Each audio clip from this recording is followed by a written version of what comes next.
Just a short little video on these three stators. This is the stator that I had. This is was in the bike. I'd replaced this in 2019. This is a Ricky stator. This is a stator that I pulled out of a out of a used engine that I have. And this is the one that was in the bike whenever I bought it. So I replaced this one with this one.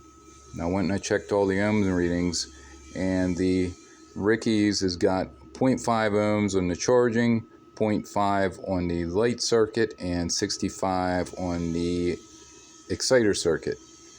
This one here has got 1.3 ohms on the charging circuit, 0.7 ohms on the light circuit, and 292.1 on the exciter circuit.